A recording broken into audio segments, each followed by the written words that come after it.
Om Ajnanatimirandasya Jnananjanashalakaya Chakshurmilitamena Tasmai Shri Gurave Namaha. Namo Namo Aniruddhaya Hrishikeshendriyatmane Namaha Paramahamsaya Purnaya Nivrtatmane Swarga Pavargadvaraya Nityam Suchi Sade Namaha Namah Hiranyaviryaya Chaturhotraya Tantave. Hare Krishna, Krishna Krishna, Hare Hare, Hare Ram, Ram Ram, Hare Hare. Hare Krishna. Today is the 15th of June, and we are continuing a discussion on the second shower of Nectar, which is technically the third session of Madhurya Kadambini, or rather the third chapter. In the first, we had an introduction, and then the first shower, which spoke about the super excellence or the superiority of Bhakti Devi, while practically demonstrating that Srimati Bhakti Devi is independent of even Krishna's will. She appears and leaves even above, even though she is a potency of Krishna. And then in the previous session, we went through the two branches. The first branch of Bhakti is Shuddha Bhakti. And then we spoke of Mishra Bhakti, which is mixed devotional service. The distinction is per Srila Rupa Goswami's definition of Shuddha Bhakti, which is Anya Bilashita Shunyam, Jnana Karmadya Navratam, Anukulyena, Krishna Anushilanam Bhakti Ruttama. So what is mixed? Mixed devotional service is that which has fruitive desires where there are motives beyond just wanting to serve Krishna. And mixed devotional service is of two types. The first type is that which is born out of fruitive desires, and the second is a desire for mukti, liberation, but we call it Jnana Mishra Bhakti. Jnana Mishra Bhakti also takes into account, or rather manifests itself, where a devotee or a practitioner has a tendency to engage in extensive speculation as opposed to becoming steady and being able to progress further in bhakti, where the aspiration is more of wanting to project themselves as a pandit or a shrutidar as opposed to wanting to enthuse others and enthuse themselves with pure devotional service. So these are mixed objectives in wanting to serve the divine couple. One, fruitive desires, and the other, Jnana Mishra. And then we spoke in the previous session of the fact that fruitive desires, or rather mixed devotional service, Karma Mishra Bhakti, happens because people are experiencing distress. And then the question is, why is it that people are distressed? People are distressed because they are performing mixed devotional service. And the distress itself is of 5 different types. So the first cause of distress, as we discussed in the previous session, is lack of knowledge. Evidently, this has more to do with lack of knowledge, as in, I do not know my specific connection, my very specific connection with Krishna is unknown to me. I do not know who I am in relationship to Krishna. And as a consequence, devotional service is not fully motivated by preeti, affection. It is motivated more so because we're being forced to engage in devotional service. So there's a lack of knowledge, or sambandha gyan, as we call it, of our very specific relationship with Krishna. And as a consequence, this does not propel us towards being able to engage in Shuddha Bhakti. A mother does not have to be pushed or forced to love her child. It's spontaneous. Why? Because the relationship between the mother and the child is well known, it's established. Right. Similarly, friends do not have to share affectionate exchanges if the friendship is fully known. They don't have to be pushed into sharing affectionate exchanges. Good friends naturally want to serve each other in certain ways. Why is that so? It's because the sambandha gyan amongst the different relationships that we have in this planet are well defined. When the sambandha gyan, or the specific relationship and the knowledge oriented with the relationship, is clear, then service manifests itself with love. And there can never ever be service without love. So there has to be preeti. And that is the fundamental definition of exchanges in Vrindavan.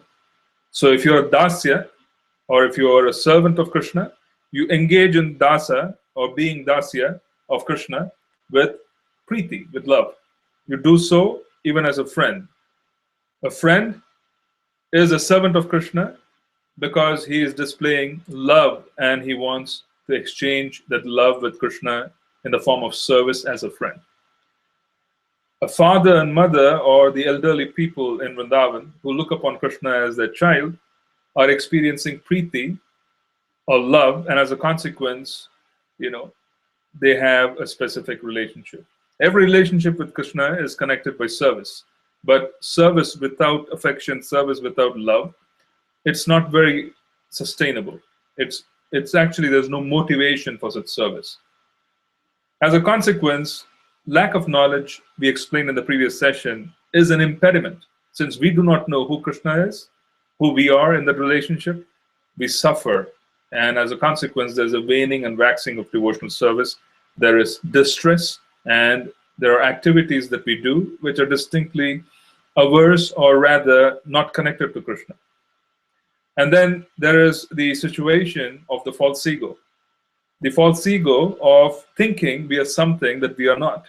Since our relationship with Krishna is not well established, we develop a false ego that we are such and such. We are the husband or wife of such and such.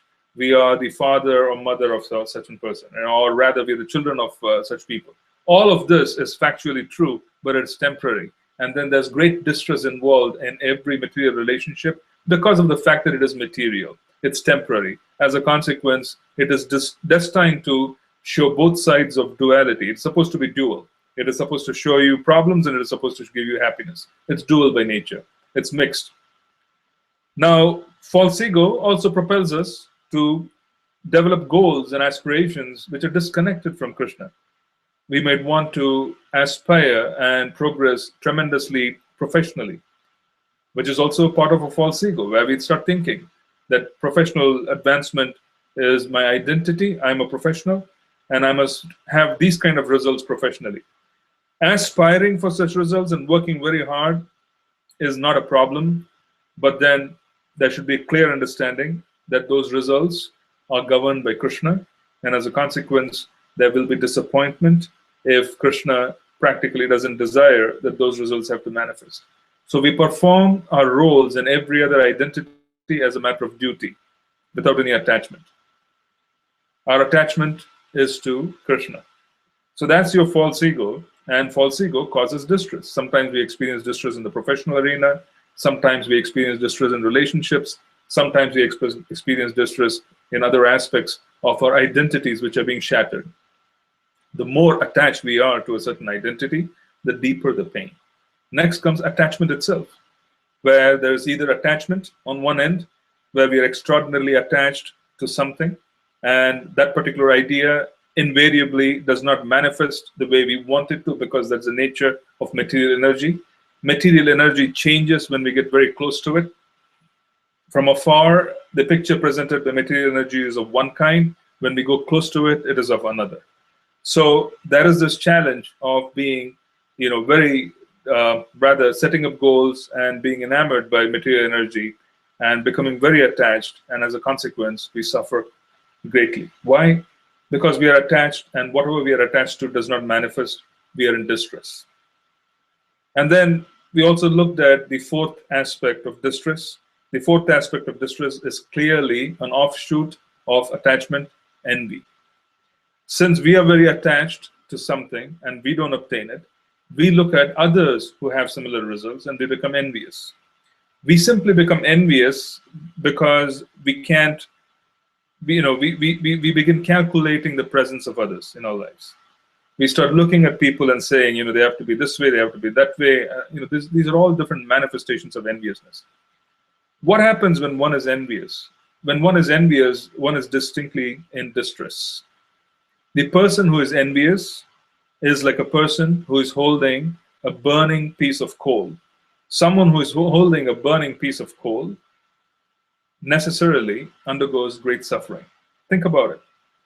You are holding a burning piece of coal, wanting to hurl that piece of coal on someone else. But while we are holding the burning piece of coal, our hand also experiences a tremendous amount of trauma. So one who is envious experiences distress because they are carrying hatred, dvesha. And the person who is being envied also suffers because now you have this whole concept of the so-called evil eye. And it's a fact, if there's a group of people, there was an experiment conducted a few years back. This was done by my spiritual master, His Divine Grace Bhakti Tirtha Maharaja. In New Vrindavan, it was done before, but it was done also in New Vrindavan. He essentially made a devotee appear on stage. After the devotee appeared on stage, he made everyone look at the devotee, introduce the devotee, and then ask the devotee to just move away from the room where the session was being held. It was a workshop. So this devotee who was on stage just walked away, and he then requested the audience to say, let's start looking at this devotee negatively. Just become very negative about this devotee. Okay? In other words, start taking him apart, which is very easy for most people to do. Because when they do look at someone, they're calculating. Oh, he's wearing this dress, he's looking this way, or his hair is not cut, or his hair is too long, too short, so be it. So there's a lot of criticism and a lot of, calculative energy, which was just being meted out to the devotee whom no one knew, but he was presented on stage.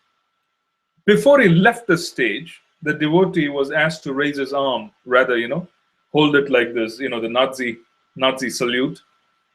And then someone was asked to pull it down, someone who was supposed to easily pull it down. The person could not pull down the hand of this devotee, which was held aloft, because he was able to hold on to it. He was quite strong. And then he comes back, the same person, the same devotee, after he was looked at and criticized and so on and so forth, he was asked to put his arm out, and the same person who was trying to pull his arm down was able to easily pull him down because the body was already affected. It's a fact. You see, we feel very weak sometimes, when we are in company of those who do not like us. We say negative vibes, negative energy, so on and so forth. There are different names for this. So this enviousness of basically people who look at you and feel that you should not exist or parts of you should not exist is a dangerous thing for both parties. How do you protect yourself? You protect yourself by constantly moving away from the center. We should move away from being self-centered. We should become happy when someone is happy, and we become distressed when someone is distressed. A devotee's business is to feel unhappy seeing others suffering. That is devotee's business. If we don't feel unhappy looking at the suffering of others, then consider yourself problematic, because the person who doesn't feel that way is very hard-hearted, and that compassion is not there. The person has to work on themselves. Okay? It is required. Fundamental human compassion has to be there. Srila Prabhupada displayed extraordinary compassion, which is born of a high level of knowledge of a pure devotee. He was observed in a golf course, looking at very rich men one day, playing golf. And Srila Prabhupada and his servants, they were taking a walk on the golf course. Golf courses are very beautiful, they're well maintained. Or rather, I think there was a fence and he was able to see inside. And Srila Prabhupada saw these, senior citizen, rich people, or retirees, or even just the fact that, they were quite old. They were all playing golf. Srila Prabhupada's eyes welled up with tears. Tears rolled down his eyes, and he was commenting to his disciples, saying, how unfortunate that they're so close to death, they don't realize it, and they're having fun like small children, pushing little balls into holes and so on and so forth. Now, that's a very unusual level of compassion, and that is the only time, or rather the only feeling that a devotee ought to have, a feeling of compassion. Compassion is a direct derivative or product of chanting the holy names. Humility is also a direct product of being able to chant the holy names. When we chant the holy names with deep feelings, and when we chant and call upon the holy names, compassion descends of wanting to assist others. But then we also feel quite helpless and unqualified to assist others, and that is humility. When compassion and humility are found in a person who is engaging in devotional service, then such a person becomes qualified to receive special empowerment. Because if you're humble, you decide that you don't have the qualification, you don't have the power. Because you're compassionate, you want to help, then Krishna steps in and takes charge, and that person does amazing work. Why? Because he carries humility to allow Krishna to come in and work through him. He also is very compassionate to allow power of Krishna to reach the people who are supposed to get them. In other words, he is a perfect channel. Okay? So now we looked at that quality as well. We looked at the fact that enviousness is a sure cause of distress. And these are all causes of Mishra Bhakti: false ego, lack of knowledge, false ego, attachment, enviousness. These are all causes of Mishra Bhakti. Okay? And Mishra Bhakti, on the other hand, is the cause of deep distress overall. Okay?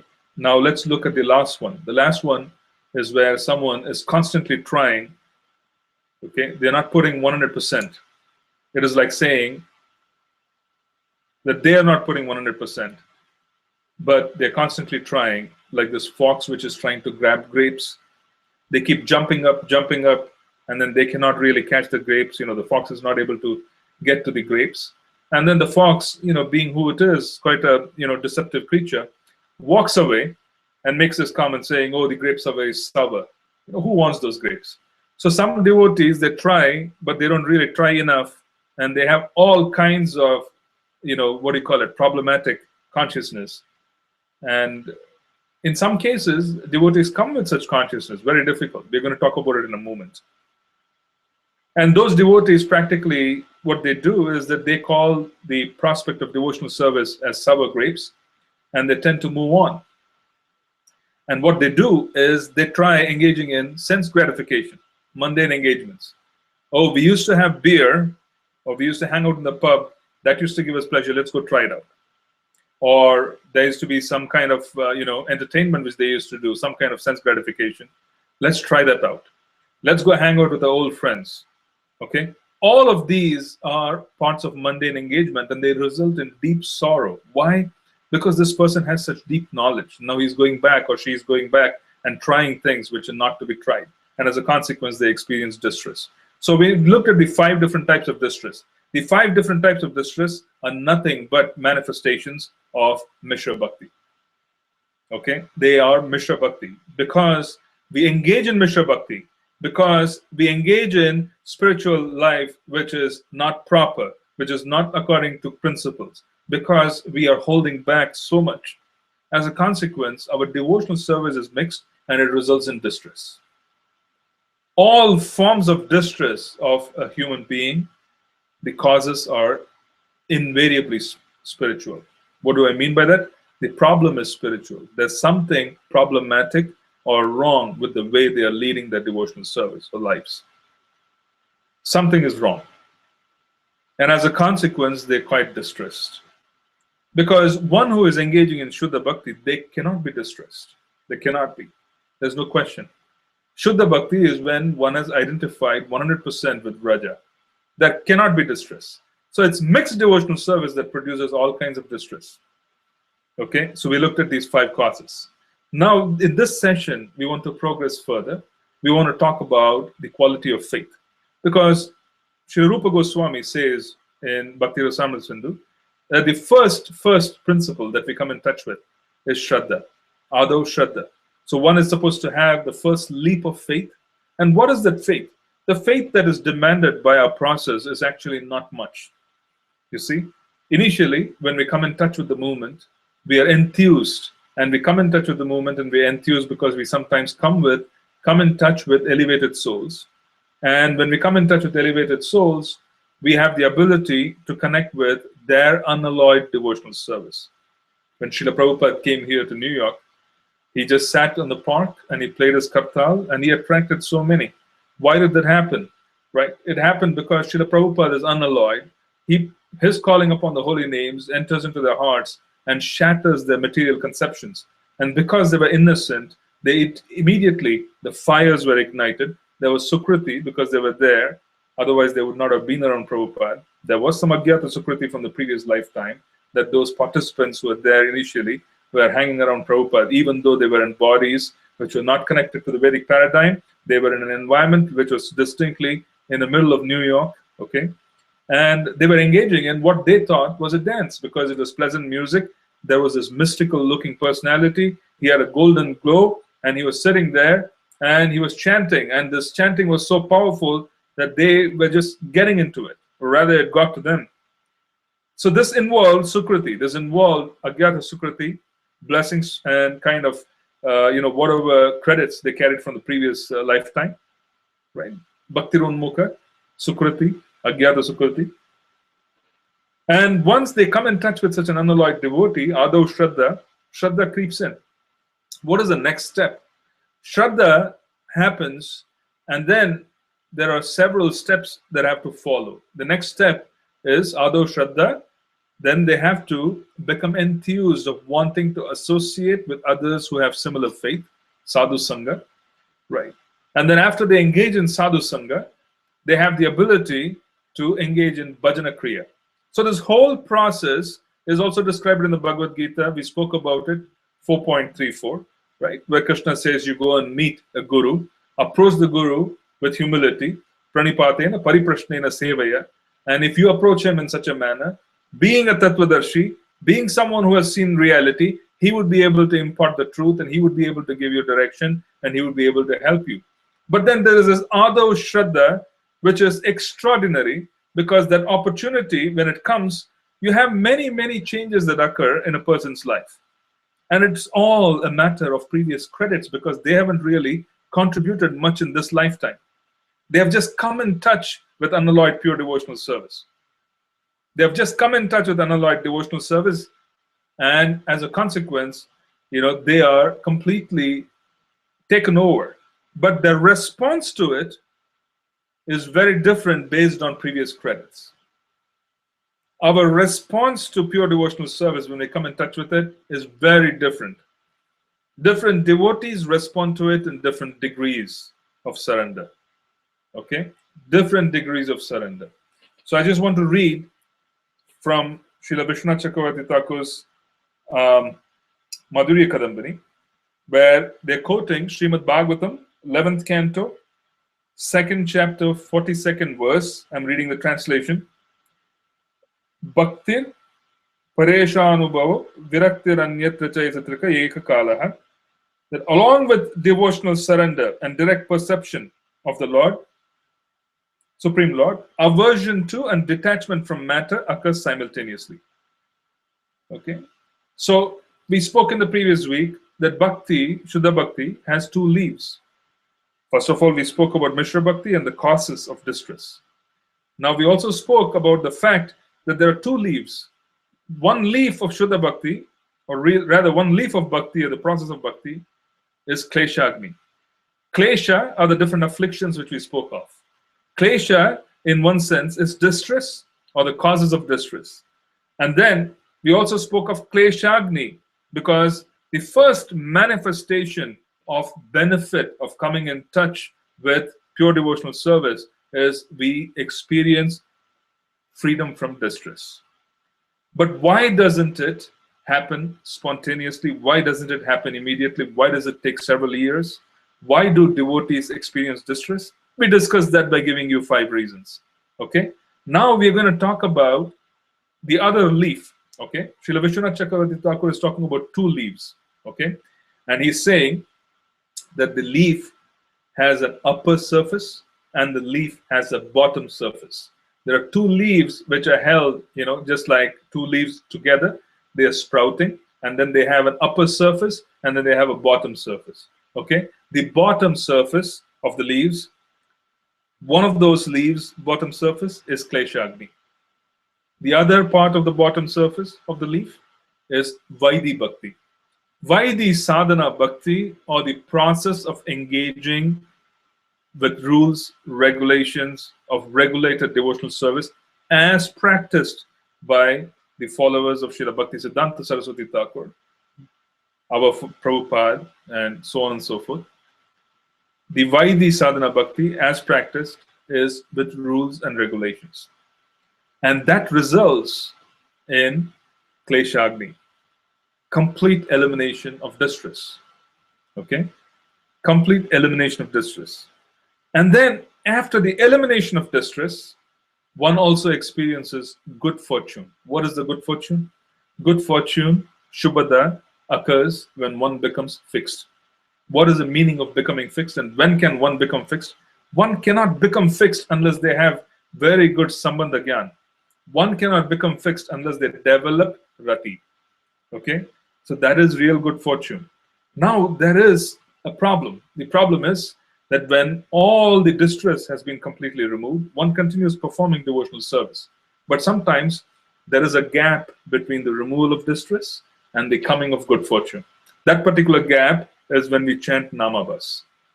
Okay? Before we enter into Shuddhanam requires Sambandha Gyan. Distressful chanting, or rather, chanting with offenses, is the cause of Mishra Bhakti. Rather, we chant with offenses because we are performing Mishra Bhakti. We are also engaging in, there's a lack of Sambandha Gyan. And then we completely eradicate our distress by the qualification of chanting the holy name, slowly, steadily. We reach the offenseless chanting part. Okay? And when we reach the offenseless chanting part, there's a difference between not experiencing distress versus experiencing good fortune. Kleshagni is one leaf. Shubhada, good fortune, is another leaf. Sometimes there's a little gap in life. Okay, and that's when we have to be really consistent in being able to associate and continue chanting. Okay, when you feel as if nothing is happening, okay, I'm doing my part, I'm not chanting with offenses, but nothing is happening. Why? Because there is an intermittent stage where there is going to be Kleshagni, where we have stopped all our nonsense. As a consequence, we don't experience any distress. But then there's also the offenseless chanting, which is Namabhas. But this Namabhas itself is not fully free. There are still some subtle attachments. As a consequence, it is not Shuddha Bhakti, and there is a little bit of a gap. Good fortune doesn't arise immediately. It arises in stages. Okay, so we said that there are two leaves, and the bottom of the leaf is one bottom of the leaf, Kleshagni, the other bottom of the leaf, Vaidhi Bhakti. Now let's talk about what is on the top of the leaves. The Acharyas have said the top of the leaves, one top of the leaf is also Kleshagni, the other part is Raga Bhakti. Okay, now what does it mean? It means that one can approach Raga Bhakti, which is spontaneous devotional service, without engaging in Vaidhi Bhakti directly. And Raga Bhakti also removes Kleshagni. But the real issue is that someone who is very, very highly qualified has to be able to tell you that, you are such and such in Braja. Okay? This is who you are. This is your Sambandha with Krishna. Now, keep that in mind and then, follow through and chant and so on and so forth. That is not recommended in the line of Srila Bhaktisiddhanta Saraswati Thakur and our Prabhupada. Our Prabhupada and Bhaktisiddhanta Saraswati Thakur designed the process of Vaidhi Bhakti, Kleshagni, which occurs after Vaidhi Bhakti is performed well, and then spontaneous engagement happens after we have completely rid ourselves of all kinds of nonsense. So our Prabhupada's method is safer. What he has given us is a very natural, organic manner. We can just get into the higher platform of being able to understand who we are. The other side is where they tell you that this is who you are, and then you start practicing. And then who is to say who we are? It doesn't work that way. Who is to say who we are? It doesn't work that way because the person who is telling you has to be very advanced. Okay? So that's the reason why it's quite risky. Quite risky. Okay? Our Prabhupada and Srila Bhaktisiddhanta Saraswati Thakur Prabhupada, they've given us Vaidhi Bhakti. They've given us Vaidhi Bhakti, and they're telling us, engage in Vaidhi Bhakti, clear all nonsense, throw away all the boulders, the rocks, and the small particles of dust, and everything gets swept away from the heart. You will come to the platform of pure devotional service, and at that point, the Sambandha Gyan that you have with Krishna will become self-evident. It's an organic process. There's no need for external sources. Okay, this is the conclusion of our acharyas, of Srila Prabhupada and so on, because they have left it to Krishna to engage with us and reveal himself and tell us very clearly that this is who he is and this is who we are, and so on and so forth, our relationship. Okay, this is somewhat of a lofty topic, but since we are talking about Madhurya Kadambini, I just wanted to give you a distinction, because the book itself, the original book, does say that there are two leaves. Then there's the top surface of the leaf. The top surface of the leaf deals with spontaneous devotional service. The bottom surface of the leaf deals with Vaidhi Bhakti, or the rules and regulations bound devotional service. And what we are being told is that both of these have the ability to completely grant us freedom from distress. And what we have been given distinctly by Srila Prabhupada is follow Vaidhi Bhakti, follow the tenets of regulated devotional service, and then spontaneity will come on its own accord. Serve in the movement of Lord Chaitanya, become compassionate, become humble. Automatically, Lord Chaitanya will give us whatever we need for us to move on to the next level. Okay? There's no need for us to hanker, in the sense that we need to hanker internally of wanting to know who we are in relationship to Krishna. Internally, we need to hanker. That relationship will be revealed when the hankering happens of wanting to know who I am. It's almost like, I am very affectionate towards a certain person, but I want to know more. I want to know more. I want to know more. That hankering has to be there. It has to be internal. Okay? And then externally, we follow the tenets of Vaidhi Sadhana Bhakti. By externally following the tenets of Vaidhi Sadhana Bhakti, we slowly, steadily make progress and then reach the point of Nishta. At Nishta, our Sambandha will become unfolded. It will start unfolding. It's like a lotus. A seed, it's like a lotus. It starts opening up, the heart lotus. And the different petals of the lotus have distinct information on who we are. And they start revealing who we are, slowly, steadily. And then the moment that happens, there's Ruchi. Now you know who the person is. You're calling upon the name. And then there's attachment, because now you're calling upon the name with love. There'll be attachment. And then slowly, steadily, love develops. Bhava. It is the initial stage of prema. Okay? Now I just want to walk you through different stages of faith. Why did we say that? We are talking about Adav Shraddha. Since we're talking about Adav Shraddha, let's talk about different stages of faith. Okay? It's interesting because we can identify with every stage of faith, because all of us have walked through this at some point or the other. Now, there's a nice point which is being made by Srila Vishwanath Chakravarti Thakur. Sincerely following the spiritual master's instructions bestows upon a disciple the good fortune of wanting to associate with an elevated saint, experienced and absorbed in the same devotional mood as the disciple himself aspires for. In other words, a like-minded saintly instructor. This is a very interesting point. Okay? Bhakti Trilogy 16, verse 16.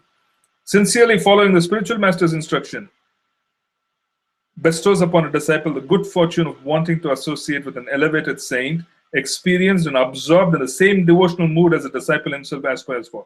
In other words, a like-minded saintly instructor. So they're saying that the Siksha Guru can become very instrumental in connecting us to our original position in the spiritual sky. The spiritual master, the Diksha Guru, has to be served with great affection, and that would allow us the proximity to come in touch with a person who is saintly and who has, connections in the spiritual sky. What does this mean? It means that whom you know and what you know matter. Whom you know and what you know matter in devotional service as well. Okay, it's a fact. So now I'm going to relate a little story to explain this particular phenomenon. Why am I relating this story? Because, knowing our predecessor acharyas and their experiences is a matter of great enthusiasm for us. Devotional service is so dynamic. It is not dull. It's full of excitement. Okay, and we need to know these stories for us to understand the personalities who are involved and what they did. So there was this personality by name Dukhi Krishna Dasa. This was during the time of Lord Chaitanya. It was just after Lord Chaitanya. There was this personality called Dukhi Krishna Dasa. His parents called him Dukhi Krishna Dasa because several children before him had perished. And as a consequence, they wanted to give him a name which would kind of protect him from the same fate. So they called him Dukhi Krishna Dasa. It happens a lot in India where they name people in certain ways to prevent, what do you call it, the evil eye from looking at them. So this Dukhi Krishna Dasa Prabhu was an exalted personality. Internally, he was very advanced, but he was very young. So as a young person, he approached Sri Hridaya Chaitanya. Hridaya Chaitanya was a disciple of Gauridas Pandit. Okay? And Hridaya Chaitanya Prabhu has the distinction of being able to capture both Gauranga and Nityananda in his heart. Okay? And that's a big story. I'm not going to go into it. This time when we were in Mayapur, we visited the temple of Gauridas Pandit Prabhu. We looked at the deities who were worshipped by Hridaya Chaitanya Prabhu. And we have also honored Prasadam there. It was a nice experience. But what we wanted to share was Hridaya Chaitanya Prabhu was the initiating spiritual master of Dukhi Krishna Dasa. Very elevated associate of Mahaprabhu. So Hridaya Chaitanya Prabhu himself was in Sakyaras because Gauridas Pandit is a Saka of Krishna. He's a cowherd boy. So Hridaya Chaitanya Prabhu was himself in the mood of Sakyaras. He was very motivated by the mood of being a cowherd boy. Now, Dukhi Krishna Dasa was serving Hridaya Chaitanya Prabhu with great diligence, with great faith. And this is the Diksha Guru. But Dukhi Krishna Dasa intrinsically developed an attachment for Madhurya. He wanted to serve the divine couple in Madhurya Ras. But his spiritual master, Diksha Guru, was someone who was in the mood of serving the divine couple as a cowherd boy. So now comes the change. He was so sincere with Hridaya Chaitanya Prabhu that Hridaya Chaitanya Prabhu gave him all blessings to go and surrender and take Siksha from Srila Jiva Goswami. Because Jiva Goswami was in the same mood of serving the divine couple in Madhurya. So to receive instructions, now Raga, now I'm talking about serving the spiritual master in Vaidhi, following Vidhi, following the regulations, surrendering to the spiritual master, doing everything which the spiritual master requires. And in fact, he was so hardworking, it is said that he never used to display any form of discomfort, even under very harsh circumstances. And he used to serve Hridaya Chaitanya Prabhu with such diligence that Hridaya Chaitanya Prabhu's heart melted. Hridaya Chaitanya Prabhu, being an elevated soul, understood what was happening. He understood that this soul was meant to go into a specific mellow of exchange with the Supreme Lord, which he was not going to be able to give him deeper knowledge in, because he himself was a cowherd boy. So he sent him to Jiva Goswami Prabhu when the time came for his spontaneous devotional service to rise. And there was this beautiful, beautiful experience of Dukhi Krishna Dasa, where Dukhi Krishna Dasa, he used to work very hard in being able to sweep the certain aspects of Raja. He used to sweep the plains of Raja. So he took a broom and he was cleaning one night. And while he was cleaning one night, he found an ankle bell, what do you call it? I forget the name in Hindi, right? Whatever we wear in the whatever Matajis wear, I forget the name. Anyway, ankle bell. Let's call it ankle bell for the lack of any understanding. So anyway, he found this jewel which was lying on the ground. It was extraordinary, quite powerful. The moment he picked up the jewel, devotion just surcharged through him, and he knew that there was something very, very special. And then sometime later, he saw two Brajvasi women, young girls, very good looking, approaching him. And they were also searching for something. And he understood that they could be looking for this particular jewel. So he approached them, and they approached him, and they asked him, did you see something here, since you're sweeping? He said yes, but he said, I would only return it to the owner. He knew that the owner was super special, whoever had lost the jewel. So he said, I will return it to the owner. I would not return it to you. The two girls who approached him were Lalita and Vishaka. So they took him to Srimati Radhika because that jewel was actually lost by Radharani while dancing. It had fallen off. Okay? And he gave the jewel to Srimati Radhika after paying obeisances. And she placed, and before he did that, he placed the jewel on top of his forehead as a mark of respect. That left a permanent tilak. Okay? So there's a Shamananda tilak. This personality, Dukhi Krishnadasa, became Shamananda Prabhu. And then, he had his follower, Rasikananda Prabhu, because Hridaya Chaitanya Prabhu, his spiritual master, appeared in a dream and instructed him to preach. And when he started preaching, Rasikananda Prabhu became one of his disciples.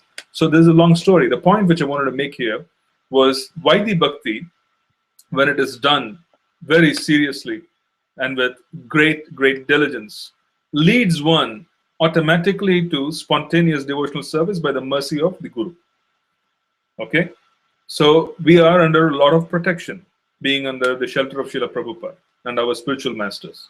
As a consequence, all we need to do is just follow the rules and regulations and whatever they are asking us to do quite sincerely. And then when the time comes, when all our distress is gone, which is a sign that we have received benediction, Shubhada will occur, good fortune will rise. And when good fortune rises, we will know what to do next, because we will receive benedictions and instructions, and we'll be pushed to be inspired by those who are also carrying the same kind of motivation as we do. Okay? So this is a nice example that I wanted to share.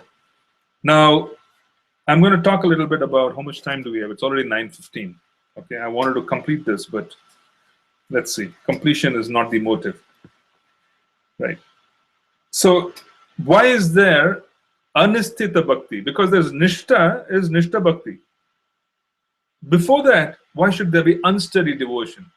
Because they're saying there's 6 different types of unsteady devotion, and we want to look into it. Okay, I'm going to share that. The first one is called Utsahamai, sudden enthusiasm. And we've seen this all. When we first come into devotional service, we want to attend every program. We want to be in Mangalarti. We want to be for Sandhyarati. We want to do everything. And, we are all over the place, and we take on all kinds of service. This is Utsahamai. Okay? It is unsteady. Why? Because it's going to disappear in a few days. It's just a matter of time where we say, oh my God, why did I do this? We took on too much. We're not able to bite it, right? We're not able to swallow what we bit. So it's Utsahamai. Sudden enthusiasm is the first type of unsteady devotional service. Anushtita Bhakti. Then there's lethargy. Gana Tarala. Okay? Sometimes the person experiences enthusiasm, and sometimes the person becomes quite lethargic. Or sometimes I can do this, sometimes I become lethargic. It happens in every tenet of devotional service. Sometimes we are motivated to perform deity worship. Sometimes we become quite lethargic in performing deity worship at home. Sometimes we are quite motivated in getting up in the morning and chanting. There are other days when we rarely get up and we feel, oh no, this is too much for me to take. Okay? And this is, again, a symptom that we are experiencing unsteady devotional service, Anushtita Bhakti, unsteady platform. It is not fixed yet. Okay? Doubts. Vyuda Vikalpa. Okay? What is this Vyuda Vikalpa? There's constant speculation in this mind. Oh, maybe a brahmachari starts thinking, maybe I should get married. Because maybe if I get married, then my devotional service will progress very nicely. Or a grahastha is thinking, this grahastha ashram is too big a problem. Maybe I should just reject it and I will be able to make progress in devotional service.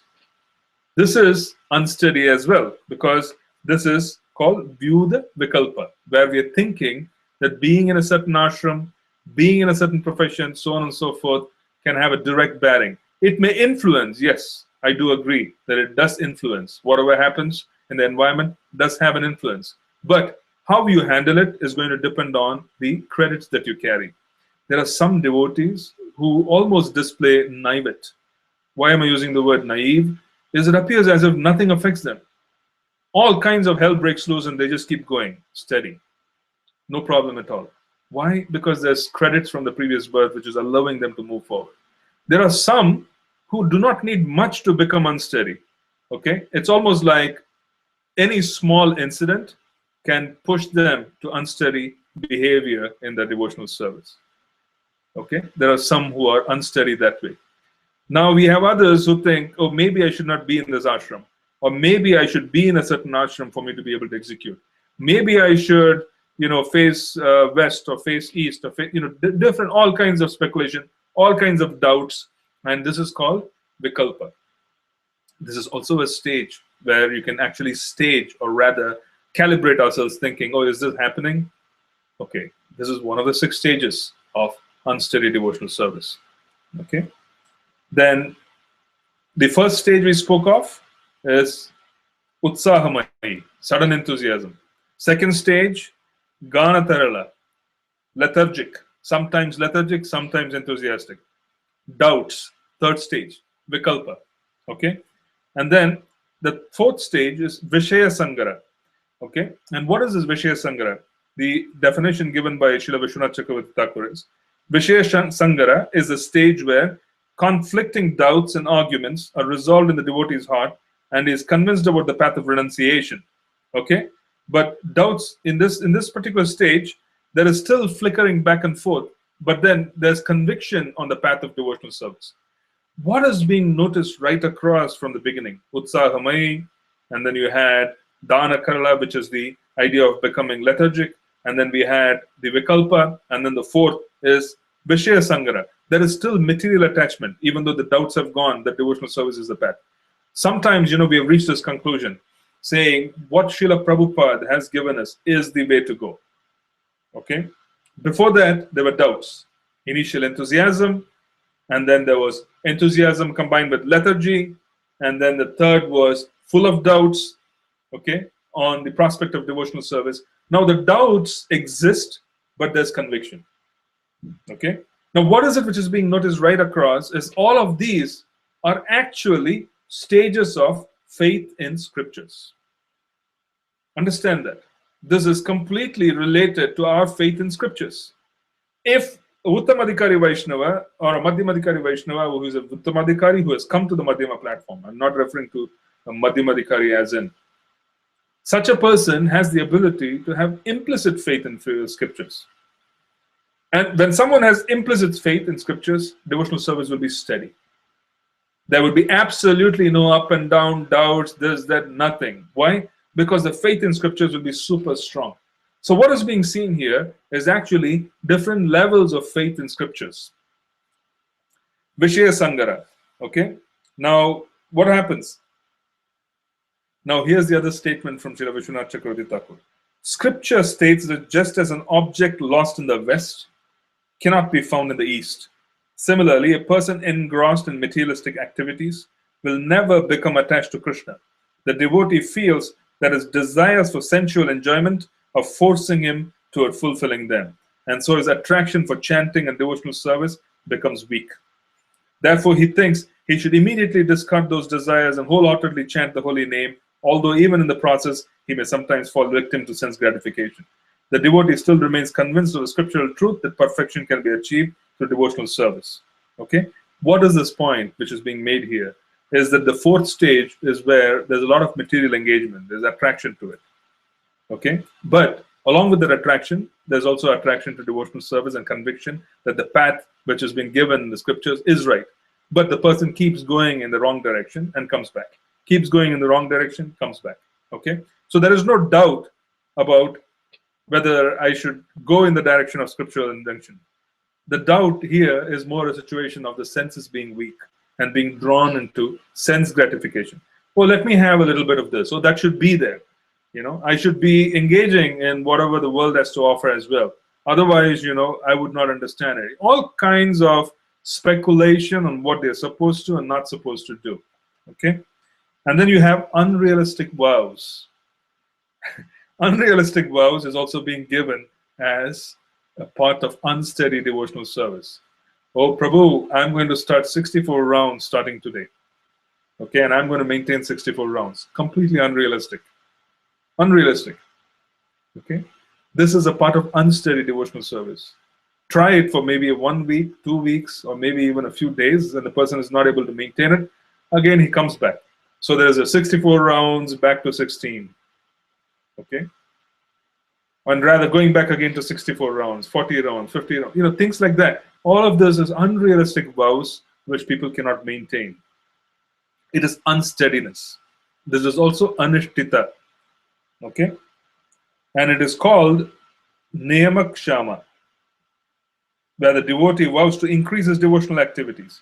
He resolves to chant 64 rounds daily, offer 100 prostrated obeisances to the deities and the Vaishnavas, serve the senior devotees, avoid talking about mundane topics, shun the company of materialistic-minded people, and so on. Daily, he makes these vows, but the last moment he is unable to honor them. The difference between Vishaya Sangara and Niyamakshama is that in the former, the devotee is helpless to give up material sense pleasure. In the latter, he is unable to increase and improve his devotional activities. So now the material sense gratification has stopped. But then now you have unrealistic vows. He is not able to progress in a steady manner. Okay, he has all kinds of unrealistic expectations of himself. He pushes, he is not able to do it. He or she. Okay. Now the last one, which is called Taranga Rangini. Taranga Rangini is adoration and distinction. Right? What is adoration and distinction? Adoration and distinction is a fruit which is given when one performs devotional service in a nice way. When performs devotional service in a nice way, the person decorates the deity very nicely, is able to give a good class, is able to lead kirtan nicely, he is able to distribute books in a wonderful way, and automatically there is adoration and distinction, and the person begins to fall prey to adoration and distinction. Okay, this is also a symptom of anishtita bhakti. In the name of motivation, we might start thinking, oh, I'm this and I'm that, and so on and so forth. And as a consequence, the person does not offer steady devotional service. He's not able to, because there is this up and down. You motivate him and he's able to do it. You don't motivate him, he can't do it. Or rather, he starts looking for motivation all the time. Okay? He starts looking for motivation all the time, or he or she starts looking for motivation. Oh, is someone praising me? Am I giving a good class? Am I singing well? Okay? Or when they worship the deity, you can see some pujaris, it's almost as if they are stage actors. I've seen those, unfortunately. They're almost as if they're stage actors, the way they twirl the peacock feather, or, the chamara disc, the lamp, and so on and so forth. And one knows that this person is full of wanting to receive attention. Okay? There's no absorption in devotional service. So this is what is it called? Taranga Rangini, which is the last stage. This is the last stage. Anishta Bhakti, this is the last stage. Okay? This is the last stage where the person, and this takes a very, very long time. It's actually quite subtle. Because it is subtle, if you notice, all these different lack of faith, or broken faith, unstable activity, is all very subtle. But the last one is very subtle, adoration, distinction. As a consequence, it takes a long time for that adoration, distinction part to be taken out of one's system, right? Because the more subtle something is, it's more difficult for us to get rid of.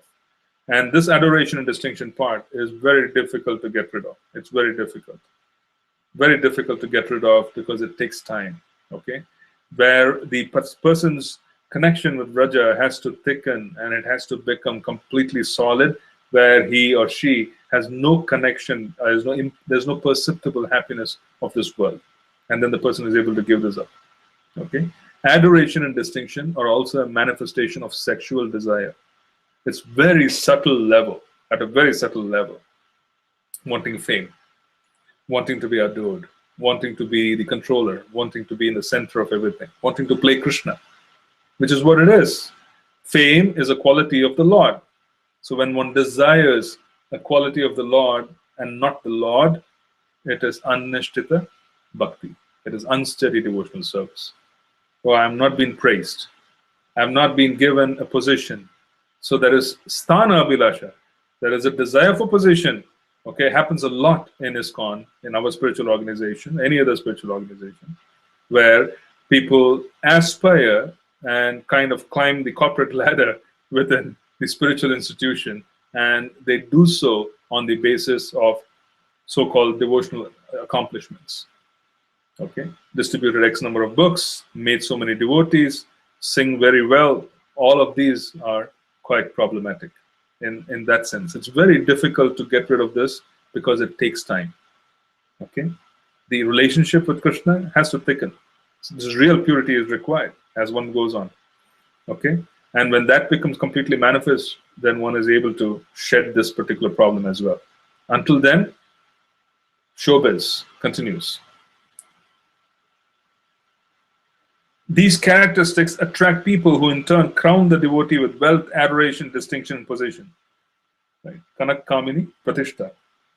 Although these accolades come to him as byproducts of bhakti, they nevertheless may stunt the spontaneous growth of the creeper of devotion if he uses them for his self-aggrandizement. If he uses them for self-aggrandizement, it will become a problem. Okay? Having followers, having praise, nothing wrong with any of that. Okay? In fact, fame can also be used in the service of the Lord, undoubtedly. If one understands that it is a separated energy, one can use fame and one should position themselves to reach a maximum audience and so on and so forth. One can use that. But it's a stumbling block and it's quite subtle and it claims many, many victims over the years. Okay? Big managers of a movement have fallen because of this problem. They could not handle it. Okay? They could not. They were like rock stars and they could not handle this. It's very difficult to handle this because it's very subtle. Okay? Anishtita bhakti. What does this mean? It means that this process of bhakti is so potent, and because it is so potent, it has the ability to remove dysfunctionalism very effectively. A potent process will show that not only is it able to give us something wonderful, it also is able to prevent insincere people from moving forward. So if someone is insincere and has many followers and so on and so on, he has all kinds of desires for pratishta, for kanak kamini pratishta. As a consequence, constantly that weeding process comes in and removes such people. It's a very effective process. And that again proves that we have a very bona fide process that we are following. Why? Because it automatically removes people who are insincere. You cannot survive. Krishna consciousness is so potent that you cannot survive. Half-baked attempts will not allow us to move forward. It will not. We will be weeded out and we'll be given opportunities at that level. We would not be able to move forward. Okay? No one can make claims that they're very advanced in Krishna consciousness. No one. No one. Okay? Why? Because that advancement is not a claim. It is simply to be known. No one can make such claims. Krishna consciousness is so powerful that it will weed people out. It will take out all the dysfunctionalism. If someone has any other aspiration other than wanting to render pure devotional service, that will be made known. Okay? They would fall down if they have any other aspiration. You cannot go higher. Okay? The higher you go, the more dangerous it becomes. Why? Because, as we said, Krishna becomes subservient. So the weeding process is very stringent as we go higher. Okay, I'm going to stop right here because I've spoken about 6 different, 6 different levels of unsteady faith. Okay, and if there are any questions, I can take those questions now, and we'll spend a little time on questions because I've gone over, but I wanted to complete the second shower and move on to the next. So that's the reason why I kind of spent more time.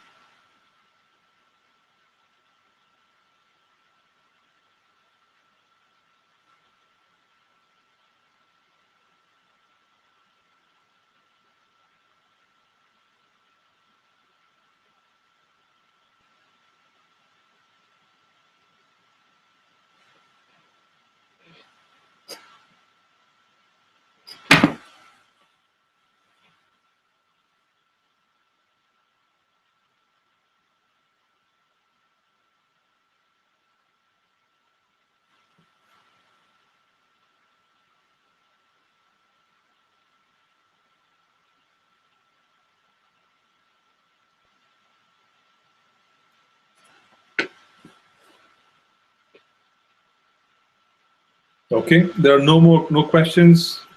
If there are any questions, please post them on the website just below the class, or feel free to write to me. I would be more than happy to address any questions that you may have on this topic. Let's meet again on Thursday, and then we will go further. Hare Krishna. Srila Prabhupada ki Jai.